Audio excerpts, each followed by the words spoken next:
जय गुरु जी। शुक्राना गुरु जी। अनंतम अनंतम शुक्राना गुरु जी। ओम नमः शिवाय। शिव जी सदा सहाय। ओम नमः शिवाय। मेरे गुरु जी सदा सहाय। जय गुरु जी। तो तन तन गुरु जी। शुक्राना गुरु जी। बेअंत शुक्राना गुरु जी। बेअंत शुक्राना। संगत जी, कल हमने अध्याय 11 की समाप्ति की थी। आज हम अगला अध्याय पढ़ने जा रहे हैं। अध्याय को ध्यान से सुनिए, पूरा सुनिए, ताकि गुरु जी की ब्लेसिंग्स आपको मिले। जय गुरु जी। भगवान शिव की श्रेष्ठता तथा उनके पूजन की अनिवार्य आवश्यकता का प्रतिपादन।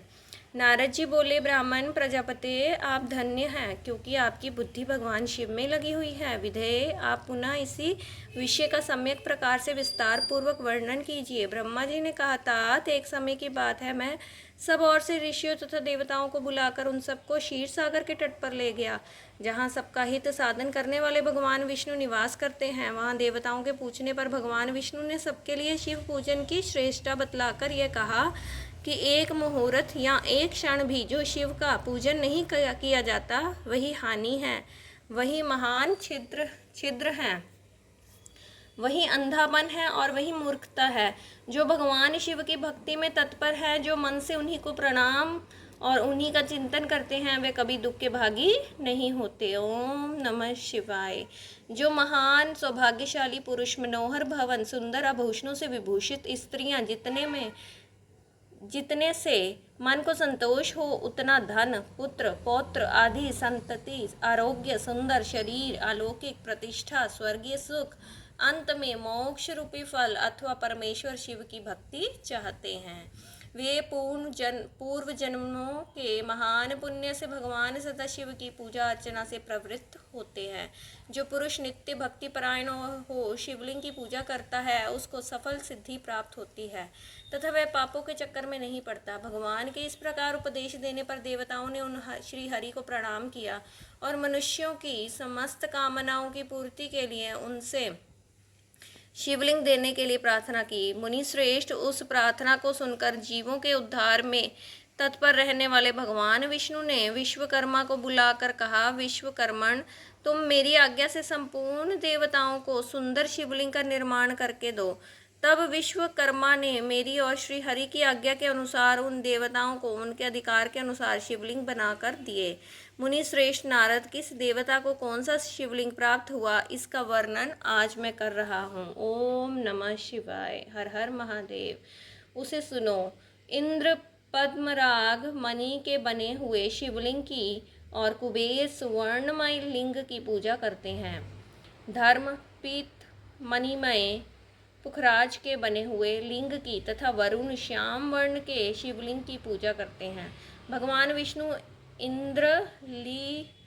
इंद्रनीलमय तथा ब्रह्मा हेममय लिंग की पूजा करते हैं। मुने विश्व देवगण चांदी के शिवलिंग की, वसुगण पीतल के बने हुए शिवलिंग की तथा दोनों अश्विनी कुमार पार्थिव लिंग की पूजा करते हैं। लक्ष्मी देवी स्फटिकमय लिंग की, आदित्यगण ताम्रमय लिंग की, राजा सोम मोती के बने हुए लिंग की तथा अग्निदेव वज्र हीरे के लिंग की उपासना करते हैं। श्रेष्ठ ब्राह्मण और उनकी पत्नियां मिट्टी के बने हुए शिवलिंग की, मयासुर चंदन निर्मित लिंग का और नागगण मूंग के बने हुए शिवलिंग का आदर पूर्वक पूजन करते हैं। देवी मक्खन के बने हुए लिंग की, योगी जन भस्ममय लिंग की, यक्षगण दधि निर्मित लिंग की, छाया देवी आटे से बनाए हुए लिंग की और ब्रह्मपत्नी रत्नमय शिवलिंग की निश्चित रूप से पूजा करती हैं।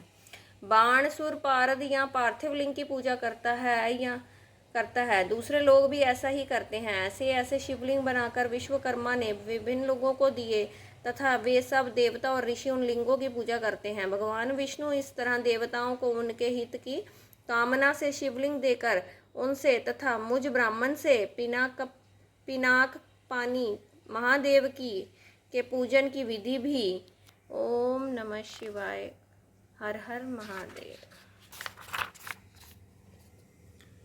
विधि भी बताई। पूजन विधि संबंधी उनके वचनों को सुनकर देव शिरोमणियों सहित मैं ब्रह्मा हृदय में हर्ष लिए अपने धाम में आ गया। मुने, वहां आकर मैंने समस्त देवताओं और ऋषियों को शिव पूजा की उत्तम विधि बताई, जो संपूर्ण अभीष्ट वस्तुओं को देने वाली है। ओम नमः शिवाय।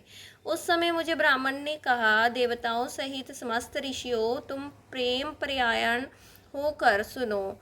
मैं प्रसन्नता पूर्वक तुमसे शिव पूजन की उस विधि का वर्णन करता हूँ जो भोग और मोक्ष देने वाली है।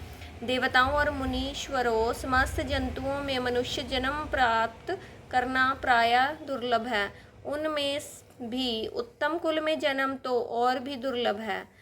उत्तम कुल में भी आचारवान ब्राह्मणों के यहाँ उत्पन्न होना उत्तम पुण्य से ही संभव है। यदि वैसा जन्म सुलभ हो जाए तो भगवान शिव के संतोष के लिए उस उत्तम कर्म का अनुष्ठान करें जो अपने वर्ण और आश्रम के लिए शास्त्रों द्वारा प्रतिपादित है।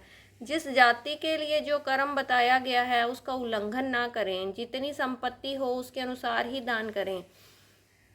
कर्म में सहस्त्रों यज्ञों से तपोयज्ञ बढ़कर है। सहस्त्रों तपोयज्ञों से जप यज्ञ का महत्व अधिक है। ध्यान यज्ञ से बढ़कर कोई वस्तु नहीं। ध्यान ज्ञान का साधन है, क्योंकि योगी ध्यान के द्वारा अपने इष्ट देव समरस शिव का साक्षात्कार करता है। ओम नमः शिवाय। ध्यान यज्ञ में तत्पर रहने वाले उपासक के लिए भगवान शिव सदा ही सन्निहित है। जो विज्ञान से संपन्न है उन पुरुषों की शुद्धि के लिए किसी प्रायश्चित आदि की आवश्यकता नहीं है।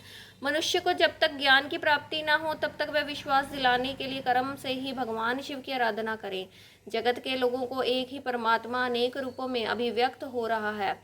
एकमात्र भगवान सूर्य के एक स्थान में रहकर भी जलाशय आदि विभिन्न वस्तुओं में अनेक से दिखते हैं। देवताओं, संसार में जो जो सत या असत वस्तु देखी या सुनी जाती है वह सब पर ब्रह्म शिवरूप ही हैं, ऐसा समझो। जब तक तत्व ज्ञान न हो जाए तब तक प्रतिमा की पूजा आवश्यक है। ज्ञान के अभाव में भी जो प्रतिमा पूजा की अवहेलना करता है उसका पतन निश्चित है। इसलिए ब्राह्मणों, ये यथार्थ बात सुनो। अपनी जाति के लिए जो कर्म बताया गया है उसका प्रयत्न पूर्वक पालन करना चाहिए।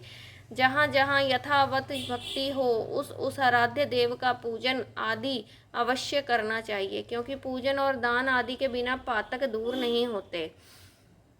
जैसे मैले कपड़े में रंग बहुत अच्छा नहीं चढ़ता, किंतु जब उसको धोकर स्वच्छ कर लिया जाता है तब उस पर सब रंग अच्छी तरह चढ़ते हैं। ओम नमः शिवाय।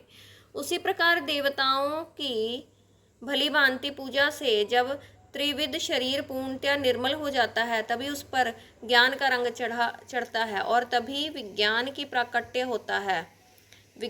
प्राकट्य होता है। जब विज्ञान हो जाता है तब भेदभाव की निवृत्ति हो जाती है। भेद की संपूर्णतया निवृत्ति हो जाने पर द्वंद्व दुख दूर हो जाते हैं और द्वंद्व दुख से रहित पुरुष स्वरूप शिव रूप हो जाता है। ओम नमः शिवाय। मनुष्य जब तक गृहस्थ आश्रम में रहे तब तक पांचों देवताओं की तथा उनमें श्रेष्ठ भगवान शंकर की प्रतिमा का उत्तम प्रेम के साथ पूजन करें, अथवा जो सबके एकमात्र मूल हैं उन भगवान शिव की ही पूजा सबसे बढ़कर है, क्योंकि मूल के सींचे जाने पर शाखा स्थानीय संपूर्ण देवता स्वतः तृप्त हो जाते हैं। अतः जो संपूर्ण मनोवांछित फलों को पाना चाहता है वह अपने अभीष्ट की सिद्धि के लिए समस्त प्राणियों के हित में तत्पर रहकर लोक कल्याणकारी भगवान शंकर का पूजन करे। ओम नमः शिवाय। हर हर महादेव, हर हर महादेव। संगत जी, यहाँ अध्याय 12 की समाप्ति होती है। चलिए गुरु जी से आज्ञा ले लेते हैं।